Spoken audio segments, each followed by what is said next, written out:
Hi guys, it's Mike here, ZS6 Mike Sierra Whiskey from the Sanson Amateur Radio Club, and Steve ZS6XU is very kindly offered to be interviewed with his Radio Shack.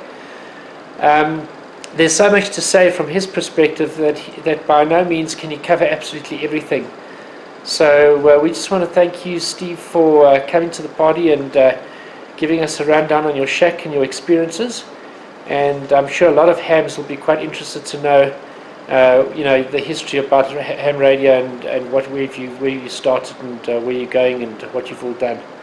So let's introduce ZS6XU. Steve, just a quick question there. Morse code. Morse code has been discontinued basically around the world, basically to try and encourage more people to join ham radio. What are your views on that? Should people pursue Morse code? Do you feel sort of sorry that it's not mandatory? I do, and it's not all gone. There are quite a few stations that you'll find operating at fairly high speeds. I like Morse code because it's actually a digital mode. It's an on-off carrier wave. The problem is, as I've got older, I've lost it, and I can really only read very slow Morse now if I'm very careful. Sometimes I can pick up call signs. I'm working on it. That's why I have a CW station here, and I hope that one day I'll be able to operate CW, and maybe we'll be able to find some CW on the radio just now, because the other day we had 15 meters was wide open on CW, and the guys were coming through, but I tell you what, they were doing big words a minute, very, very fast. Yeah, and I believe people are using decoders and stuff like that, which it's convenient, but it kind of takes out the enjoyment.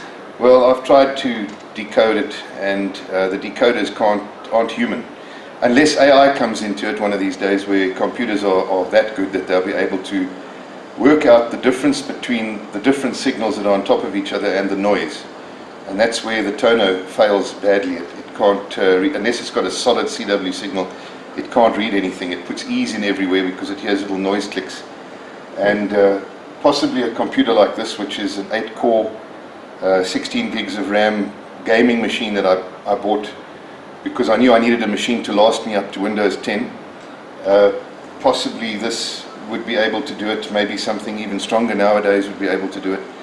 It all depends on what AI is doing, and we might get there, but I don't want to lose the ability to send Morse, and I can send Morse very well, so that's something I want to keep and I don't want to lose.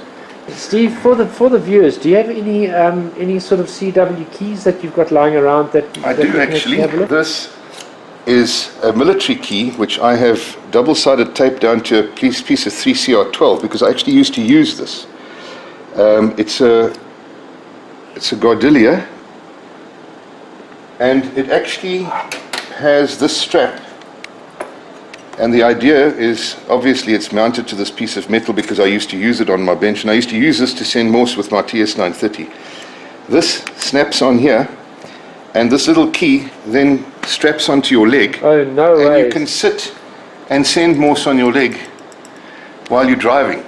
Now, there was a ham who showed me, when I got one of these, who showed me this, and he used to drive with his FT101 on the front floor of his car. No way! And he used to drive around, and he used to send Morse while he was driving and traveling around all over the place. This is a telegraph key because it shows line and telephone. I don't know how old it is, I don't know where it comes from.